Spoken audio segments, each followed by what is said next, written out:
I'm Christopher Zweig, and today on CJ at the Movies, I dish on my 10 favorite films of 2020. Most of them were released online, some were lucky enough to make it in theaters, one of them is coming out next year. Let's start the countdown.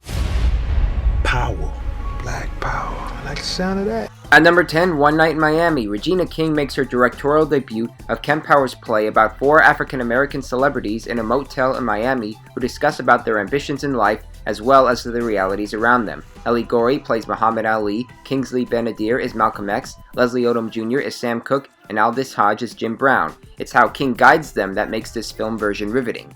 Number 9, Promising Young Woman, and this is quite essential for the Me Too era, with Carey Mulligan giving a nomination-worthy performance as a young woman seeking revenge on the men who violated her friend from med school, as well as some male chauvinist pigs. The main heroine has the smarts to rise to the occasion, and Mulligan ignites the screen. What are you doing? It's okay, hey, you're safe. What are you doing? Hey, I said, what are you doing? Guess you followed me. It's one of those infinite time loop situations you might have heard about. That I might have heard about. Yeah. Number 8, Palm Springs. It stars Andy Samberg and Christian Milioti as two different characters who find themselves in a time warp and manage to connect while struggling to break the loop. In the tradition of Groundhog Day, it takes full advantage of the setup by trying things we probably never would have guessed in a time warp comedy and succeeds in being sweet and funny. Number 7, Tenet. I know, its time-traveling plot was difficult to understand, but forget all the baggage and appreciate the film itself as a near masterpiece that turns the genre into a James Bond movie and provides dazzling special effects with things moving forward or backwards depending on how the time traveler sees them and who's seeing the time traveler. Christopher Nolan is one of my favorite filmmakers, and he guides John David Washington as the protagonist on the right path. What'll happen here? Hasn't happened yet. Number 6, Ma Rainey's Black Bottom, the film version of August Wilson's play, with Viola Davis igniting flames as the mother of the blues, and Chadwick Boseman giving his farewell performance as an arrogant and ambitious trumpet player. This is a great-looking and emotionally complex film. I knows how to play real music, not this jug band shit. You call that playing music? I know what I'm doing. Go on and fire me, I don't care. Number 5, The King of Staten Island. Saturday Night Live's Pete Davidson collaborates with writer-director Judd Apatow, adapting his own life story of how he lost his father to the 9/11 attacks, and imagine what life probably would have been like if he became a tattoo artist instead of an actor. The results are hilarious and heartwarming. I need somebody to tattoo. I'm running out of... Come on, Rich, what about you, man? Don't even look at me, dude. Why?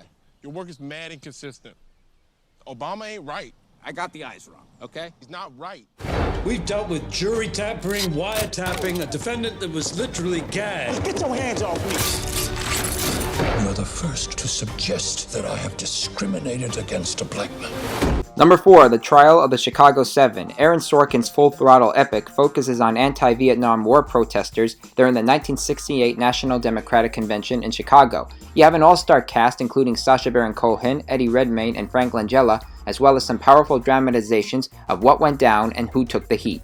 Number 3, The Five Bloods. Spike Lee's latest masterpiece comes in a timely fashion with all the current murders of African American victims in our country and becomes a Vietnam War epic with a 1970s vibe, a tribute to the Black Lives Matter organization, and a first-rate performance from the lead, Delroy Lindo.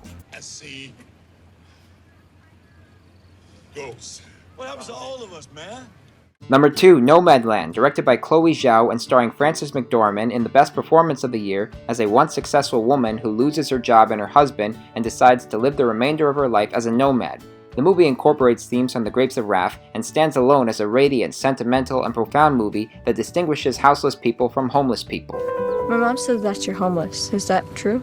No, I'm not homeless. I'm just houseless. Not the same thing, right? No. With real-life nomads in the cast as well as its gorgeous look at the American West, it's a lovely picture. I saw this on the New York Film Festival's virtual screening, and I'm so mad it has to come out in February because I want to see it again, and I know you do too.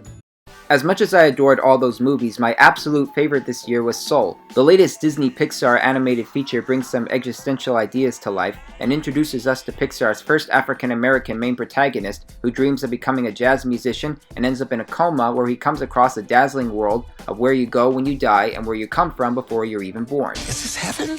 No, it's the great before. This is where new souls get their personalities, quirks, and interests before they go to Earth. Jamie Foxx owns the recording studio as Joe Gardner, and he delivers his best voice work to date as his character acknowledges the true meaning of life. Life is full of possibilities. You just need to know where to look. It was directed by Pete Docter, who also made my favorite film of 2015, Inside Out, and Kemp Powers, who also wrote One Night in Miami.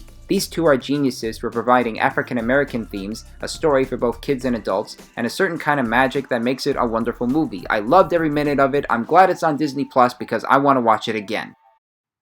Well, those are my favorite movies of the year. I'm Christopher Zweig. Stay safe, and I'll see you at the movies.